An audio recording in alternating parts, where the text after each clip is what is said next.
Quelles sont les conséquences des incertitudes sur l'évolution du climat lorsque l'on se penche sur la question de l'assurabilité entre incitation et prévention? Quelle économie pour le système CatNat? Voilà les champs de réflexion que nous propose maintenant Christian Grolier. Il est directeur de la Toulouse School of Economics et je vous demande de l'accueillir. Merci s'il vous plaît.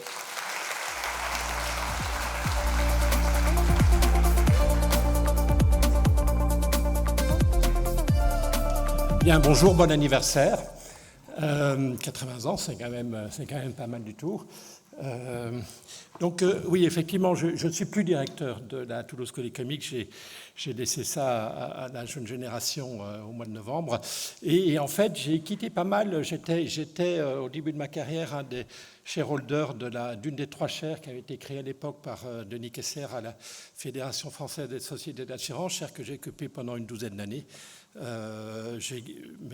Mais en fait, depuis, je suis devenu spécialiste d'économie du climat, un sujet où le risque est évidemment une dimension complètement centrale.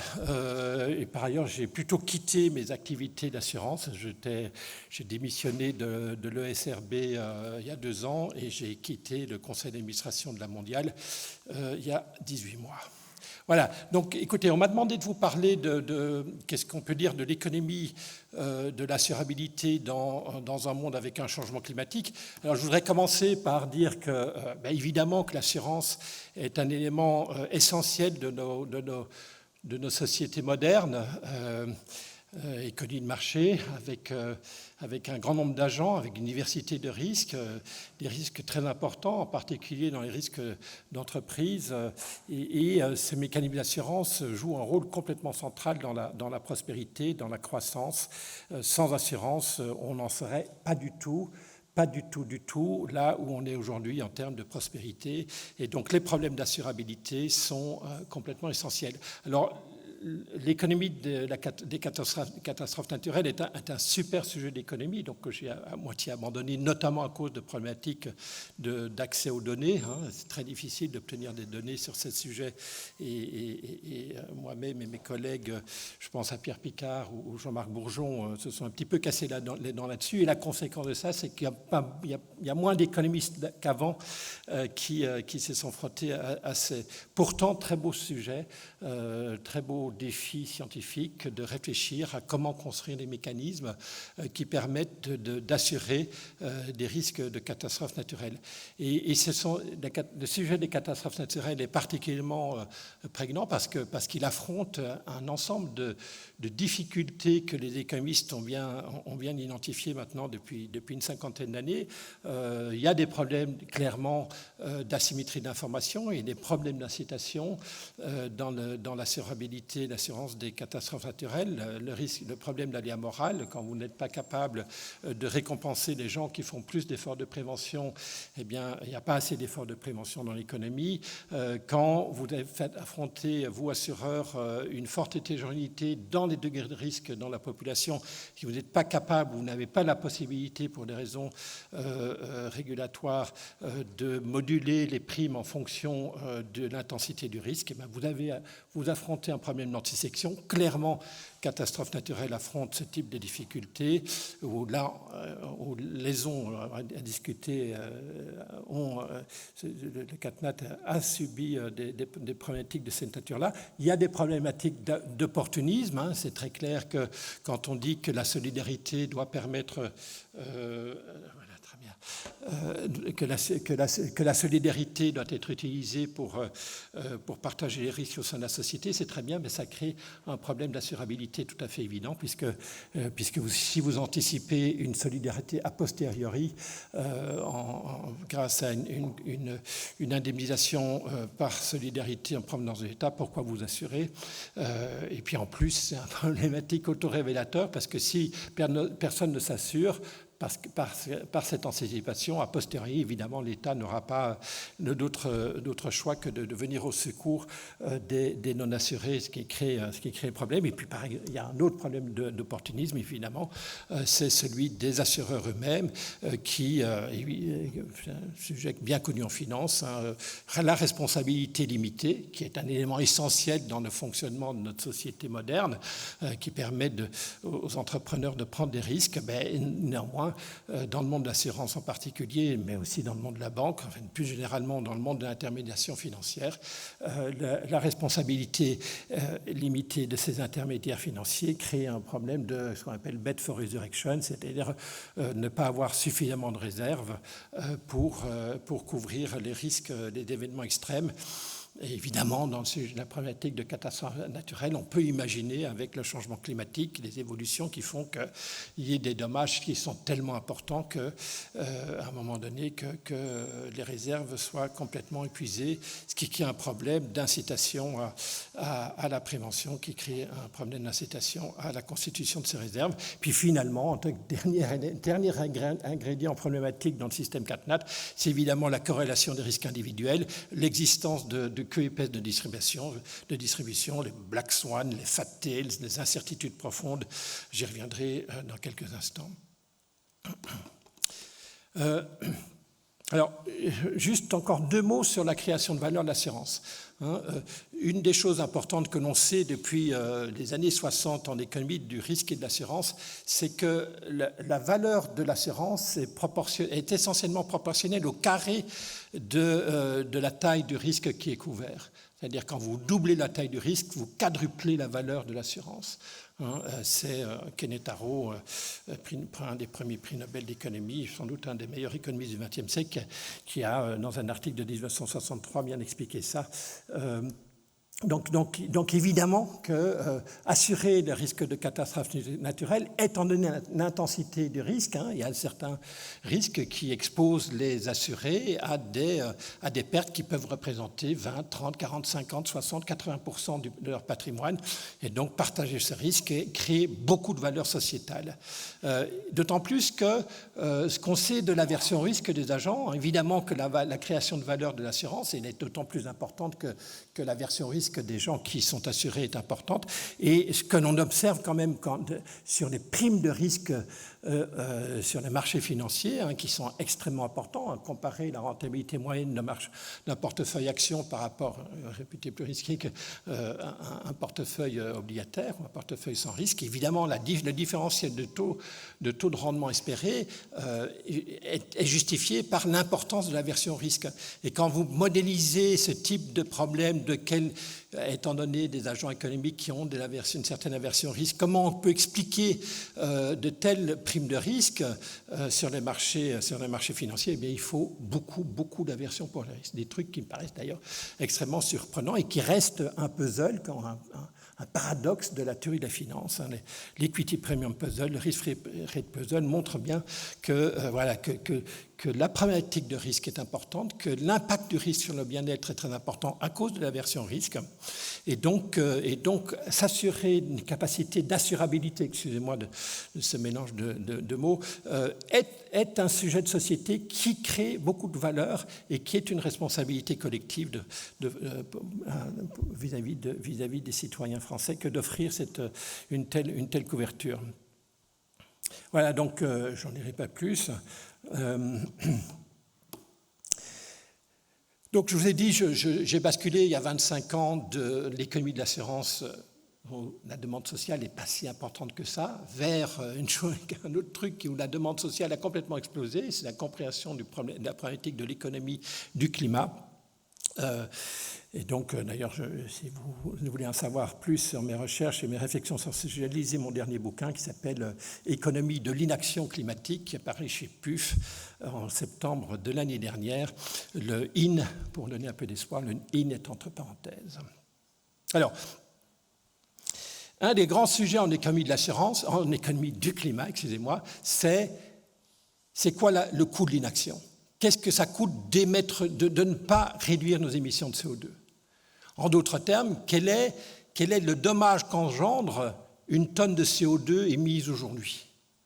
Vous avez peut-être entendu parler d'un prix Nobel qui s'appelle Bill Nordhaus de l'université de Yale, qui a fait sa carrière sur les 40 dernières années sur ce sujet-là, qui a estimé que le dommage actualisé de dommages climatiques engendrés par l'émission d'une tonne de CO2 aujourd'hui serait de l'ordre. Alors, il a beaucoup évolué sur le sujet. Au tout début de ses carrières, il pensait que ce coût n'était pas supérieur à 20 € parce qu'il utilisait un taux d'actualisation très élevé et que, vous le savez, une bonne partie des dommages engendrés par le fait d'émettre une tonne de CO2 aujourd'hui, eh bien, ça va être disséminé sur des décennies et des siècles. On pense qu'essentiellement, la tonne de CO2 émise aujourd'hui, elle mettra des millénaires à revenir dans la biosphère, en dehors de l'océan, en dehors de l'atmosphère. Excusez-moi. Et donc voilà, le sujet du taux d'actualisation est utilisé pour calculer la valeur présente du flux de dommages engendrés par l'émission d'une tonne de CO2 aujourd'hui.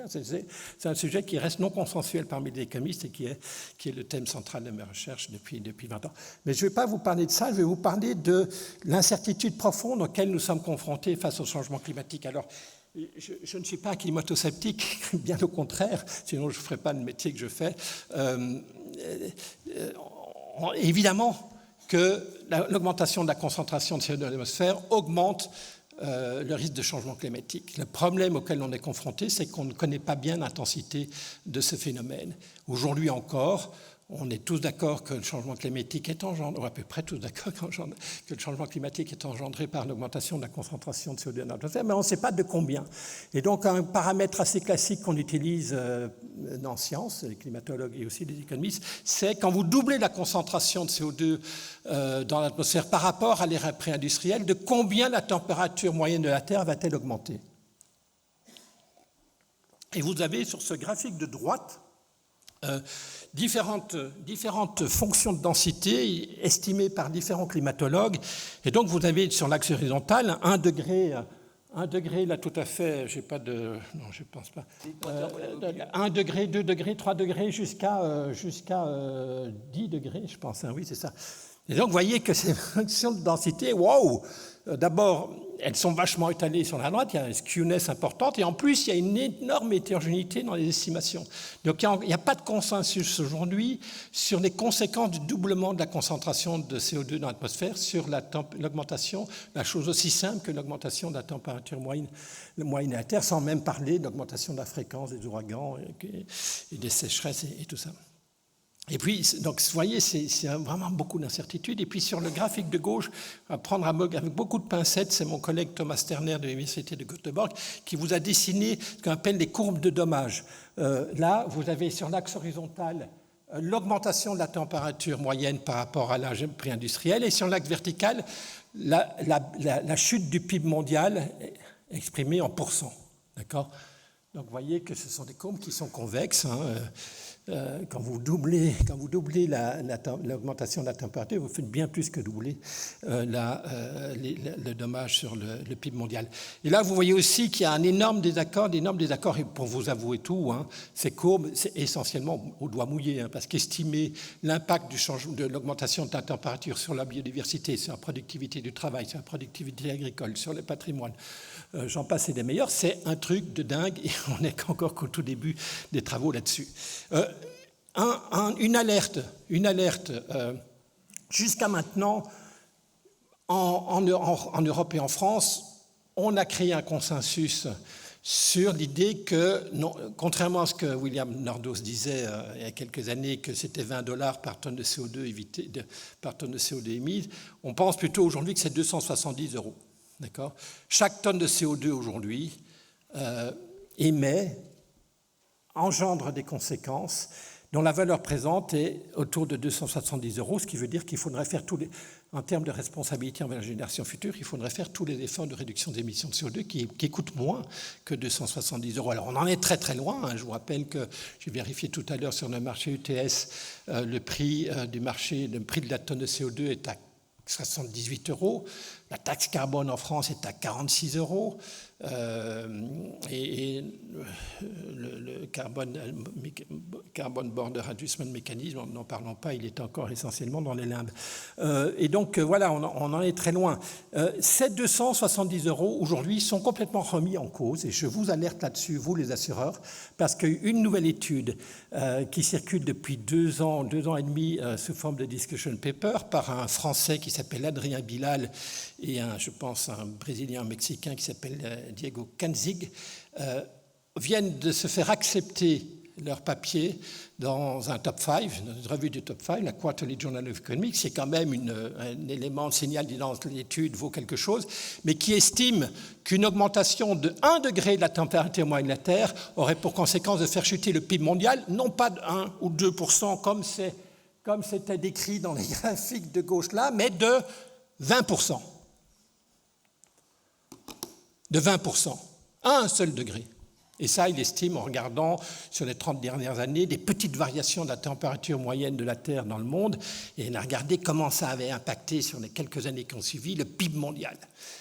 Bon, ça reste à confirmer, mais si c'est le cas, les gars, on a intérêt à en faire beaucoup plus. Et vous, les assureurs, vous avez intérêt à accumuler des réserves beaucoup plus importantes que ce que vous avez actuellement. Enfin, je ne connais pas vos réserves, je n'ai pas été vérifié, mais je pense que c'était bien. Voilà, alerte, évidemment, les scientifiques vont s'affronter sur le ring comme ils l'ont fait lors du rapport Stern, vous vous souvenez, en 2007, où on s'était tous empoignés, savoir si... des questions de même tonneau, d'ailleurs. Bon, je passe. Donc, pourquoi, Fichtre, nous avons un problème d'assurabilité des catastrophes naturelles partout à travers le monde?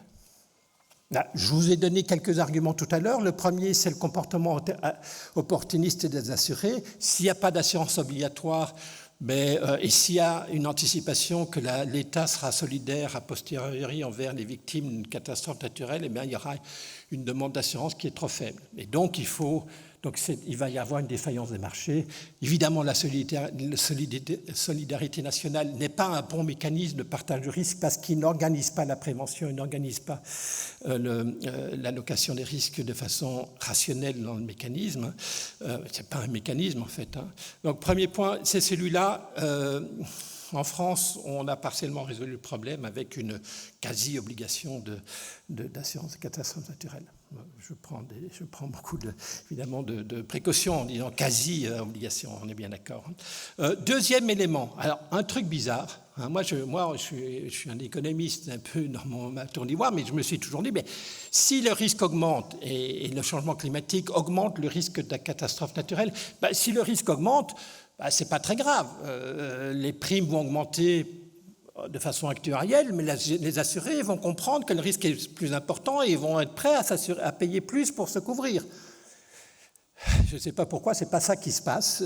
Manifestement, les assurés sous-estiment le risque de catastrophe naturelle et donc ne sont pas nécessairement prêts à payer la prime actuarielle malgré leur aversion pour le risque. Donc pourquoi est-ce qu'il y a trop d'informations rassurantes dans les médias là-dessus? Est-ce qu'il y a un biais d'optimisme, l'idée que je vais lutter contre mon stress face à ces risques-là en biaisant mes croyances de façon optimiste pour bien dormir? Il y a des travaux d'économistes là-dessus, dont les miens, qui ont réfléchi sur ces sujets-là. Évidemment, une problématique d'information asymétrique, j'en ai déjà parlé, je n'y reviens pas. Aujourd'hui, est-ce qu'il y a vraiment de l'asymétrie de l'information entre les assurés et les assureurs? Est-ce que les assureurs ont moins d'informations que les assurés sur la réalité de leur risque catastrophe naturelle? Je pense que c'était une hypothèse qu'on pouvait faire dans les années 90. Aujourd'hui, avec la géolocalisation et tous les travaux que vous avez menés, j'en suis sûr, depuis 30 ans, ça me paraît moins probable. Donc je mets un petit peu de côté cette hypothèse-là. Évidemment, il y a le problème de la solvabilité et du coût du capital des assureurs. Évidemment que s'il n'y a pas de réassurance dans le mécanisme, si la CCR n'était pas là, les queues épaisses de distribution fait qu'il faudrait tellement de capital au niveau des assureurs pour assurer ce risque-là que c'est pas possible, quoi. Et donc le coût du capital est trop élevé et donc ça peut pas marcher. Et d'où la nécessité d'un réassureur qui lui-même peut-être se réassure au niveau de l'État à travers des mécanismes d'intervention, de compensation publique en cas d'épuisement des réserves du réassureur. Et puis finalement, il y a aussi un petit problème, je pense, qui était déjà, je lis la petite brochure effectivement qui est très bien faite sur l'histoire de la CCR, il y a aussi cette idée qu'il y a une solidarité qui n'est pas seulement sur le risque, mais l'idée qu'on va faire une péréquation sur les risques, les hauts risques, on va avoir une solidarité avec eux et on va leur faire payer une prime plus faible que la réalité de le risque, en une forme de redistribution du coût de l'assurance. je ne suis pas super excité avec cette idée-là parce que c'est pas évident que les plus hauts risques soient aussi les gens qui ont plus besoin de solidarité nationale. Hein. Donc, c'est en général les gens qui ont les plus grosses maisons. Donc, c'est peut-être assez régressif comme solution, hein, la péréquation des risques. Finalement, dernière slide, puisqu'il me reste que 46 secondes. Pas trop mal. Quels sont les défis de la régulation ? Donc effectivement, je vous ai expliqué qu'il faut une régulation, que sans régulation, sans intervention étatique, il y aurait clairement plein de défaillances sur le marché. Et d'ailleurs, c'est ce qu'on voit dans tous les pays où ils n'ont pas eu l'intelligence de mettre en place une régulation comme la nôtre. Pas mal. C'est le fameux système CatNat que tous les pays du monde nous envient. Donc, comment ça marche? Clause CatNat. Alors, vous connaissez ça mieux que moi. Clause CatNat, on a une clause CatNat dans les contrats d'assurance de dommages qui est obligatoire. Cette clause est obligatoire dans tous avec une surprime à taux unique. Et donc, ce taux unique, il permet l'assurabilité, mais en même temps, il crée lui-même des problèmes de régulation, parce que la prime unique, ça recrée un risque d'antisélection, non pas parce que l'assureur ne peut pas observer les risques et donc rendre la prime d'assurance actuelle par rapport au risque observé, mais non, parce que simplement, on lui interdit de faire payer des primes plus élevées aux agents qui sont plus risqués. Et ça crée un problème d'antisélection, c'est-à-dire que les faibles risques, ils préféraient ne pas s'assurer. Donc ça, c'est un premier problème du système de régulation qui prévaut aujourd'hui et qui crée des problèmes potentiellement, mais je n'ai pas les chiffres et donc je ne peux pas dire grand-chose là-dessus, de certains assureurs qui se retirent du marché parce que le risque est trop important dans certaines régions. Évidemment, on pense tous aux Antilles. Et puis, ça crée aussi ce problème d'unicité de la prime d'assurance, ça crée aussi un problème d'aléa moral qui est, si je ne paye plus pour le vrai risque que j'impose à la société, j'ai envie d'aller m'installer au bord de la rivière, dans la zone plus risquée parce que l'environnement il est plus sympa. Et donc, voilà, on perd aussi cette absence de sensibilité de la prime au comportement de prévention ou de non-prévention ici de la section de l'endroit où vous avez décidé de construire votre maison, conduit à ce problème d'aléa moral qui est géré là de ce côté-ci à travers ces fameux PPR, j'ai oublié la succession des noms qui étaient utilisés pour ce plan d'exposition au risque, qui interdit évidemment d'aller construire là où c'est trop risqué.